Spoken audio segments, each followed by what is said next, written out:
Bienvenidos a la serie de podcast de formación del programa Aula para accionistas de CaixaBank.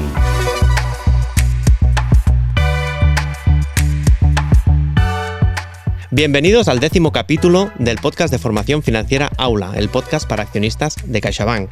Celebramos hoy que nos acompaña nuevamente nuestra ponente residente, Natalia de Santiago, divulgadora de éxito y escritora en sus ratos libres. Bienvenida, Natalia. Encantada de estar aquí otra vez. Soy Josep Blob, responsable de formación del programa Aula de CaixaBank. Empezamos.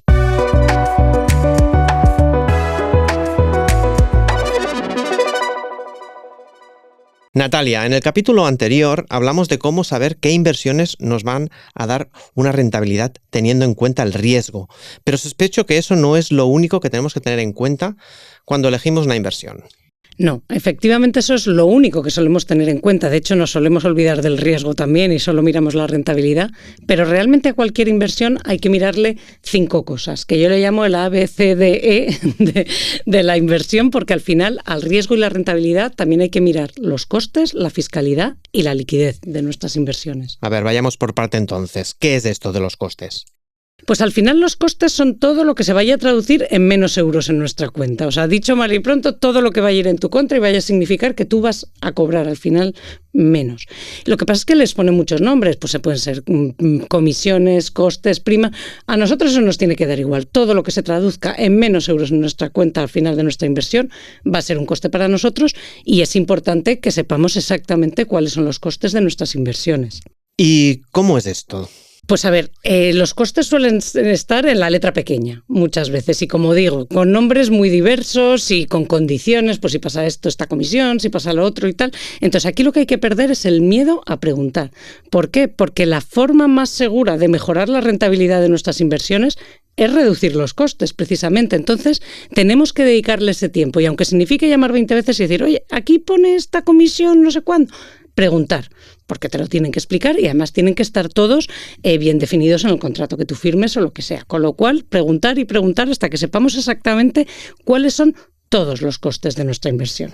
¿Y hay algún truco para saber el impacto de los costes en nuestra inversión? Sí, por suerte cada vez está más estandarizado y la regulación también hace, pues que obliga a las entidades a expresar los costes de una forma y a que estén todos pues bien definidos y tal, según qué inversiones y cómo reguladas estén, pues estarán más claros o menos, ¿no? Obviamente, pues en el mundo cripto, pues no está tan regulado como a lo mejor en un fondo de inversión o en acciones, etcétera. Pero al final, pues si estamos hablando de productos de ahorro, como hablábamos, o de productos que estén ligados al tipo de interés, lo que nos interesa es la TAE, no el tipo de interés nominal, sino la TAE, que tiene en cuenta todos los costes y comisiones de ese producto.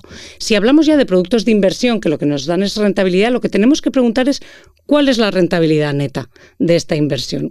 Neta, eso ya es descontando los costes y las comisiones. Y siempre hacer una pregunta adicional que es, ¿hay algún coste o comisión que no esté incluido en el cálculo de la rentabilidad neta? Porque a veces hay algunos, como comisiones de suscripción o de reembolso, que no están incluidas en la rentabilidad neta hasta que nos han contado. Entonces, saber exactamente. Al final, con los costes es preguntar y preguntar y preguntar hasta que los tengamos bien claros. De acuerdo. Vistos los costes, ¿qué es lo siguiente que tenemos que tener en cuenta? Pues lo siguiente es otra cosa que no solemos tener en cuenta y que sin embargo tiene un impacto enorme en lo que a nosotros nos interesa, que es el cuánto dinero nos va a quedar al final en la cuenta, porque mucha rentabilidad, si luego no llega a nuestra cuenta, pues tampoco es interesante, que es la fiscalidad. Y aquí es importante conocer que no todos los productos tienen la misma fiscalidad, sino que hay algunos que tienen unas fiscalidades particulares que pueden ser ventajosas y que podemos aprovechar para sacarles más rentabilidad a nuestras inversiones. ¿Y cuáles son estos productos? Bueno, en general una inversión, normalmente los retornos van a tributar como la base imponible del ahorro del IRPF, ¿no? En unos tramos que por suerte no van hasta el 47% como los rendimientos del trabajo, sino a partir del 19 hasta el 28. Eso es casi todos, ¿no? Cuando tú cobras, pues si son dividendos, pues te irán reteniendo una parte del IRPF y al final pagarás en función de cuánto tengas en total y la plusvalía se paga cuando hablamos de cuando tú vendes una inversión y ahí ya realizas la ganancia, pues en función de si has ganado o has perdido, pues también te calcularán con esos mismos tramos el impuesto que tienes que pagar. Pero luego hay algunas inversiones, como por ejemplo los fondos de inversión, que en España tienen una fiscalidad muy particular y es que si tú, en lugar de rescatar el dinero y cobrar lo que entonces pasarías por Hacienda y tributas pues por todo lo que le hayas ganado, si tú traspasas tu inversión de un fondo a otro, ahí no tienes que tributar por las ganancias que hayas tenido en el primer fondo, sino que traspasas con todas las ganancias y eso se vuelve a reinvertir. ¿Qué pasa? Que al no haber tributado entre medias, lo que significa es que tienes más dinero para reinvertir en tu siguiente inversión. Y si tú inviertes muchas veces, pues esto que te vas ahorrando de no tener que tributar entre medias, pues puede ser muy interesante. Entonces, esto es una fiscalidad particular de los fondos de inversión. Y luego hay productos que están pensados para el ahorro a largo plazo, para la jubilación, como los planes de pensiones o los PIAs, por ejemplo, que también tienen una fiscalidad particular. Y es importante conocerla porque, por ejemplo, los planes de pensiones, como tú te puedes deducir una parte de tu IRPF de las aportaciones que hagas, el día que rescates eso tributa como rendimientos del trabajo, no de la base imponible del ahorro como hablábamos antes. O sea que podrías, si rescatas de golpe, de repente podrías tener que llegar a pagar el 47%, que esto mucha gente se equivoca. Es una fiscalidad que la puedes explotar a tu favor, pero que si no la entiendes, te puede salir muy mal. Si tú de repente rescatas de golpe y ¡clan!, el 47%. Entonces, en fiscalidad lo importante es asesorarse. Y siempre lo digo, ahorrar en asesoría nunca compensa. Hay que entender bien la fiscalidad de nuestras inversiones porque se puede optimizar para ayudarnos a conseguir más rentabilidad. Entonces, en esto siempre más vale pecar de demasiada asesoría que de demasiada poca. Y ya debemos estar a punto de acabar, ¿no?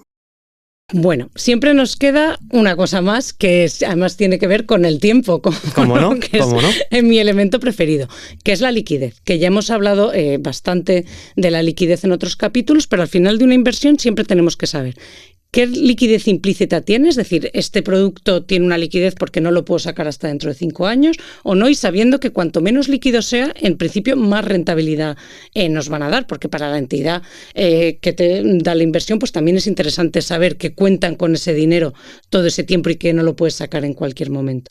Entonces, esto se puede utilizar pues para que tú de verdad, si sabes que no vas a necesitar en un tiempo, intentar sacarle más rentabilidad a ese dinero renunciando a liquidez si no la necesitas. Y luego lo que hablábamos, también hay esa rentabilidad explícita que son los productos volátiles que suben y bajan mucho y que tenemos que tener en cuenta porque un producto muy volátil, si tu inversión es a corto plazo, como ya hablamos en otros episodios, pues nos puede dar disgustos. Entonces, en función de la liquidez, veremos también si esa inversión es adecuada para nuestros objetivos o no.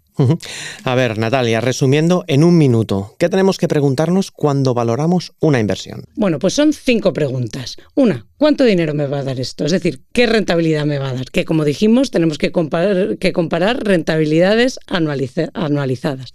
Otra, ¿qué riesgo tiene esto? ¿Cuánto sueño me va a quitar?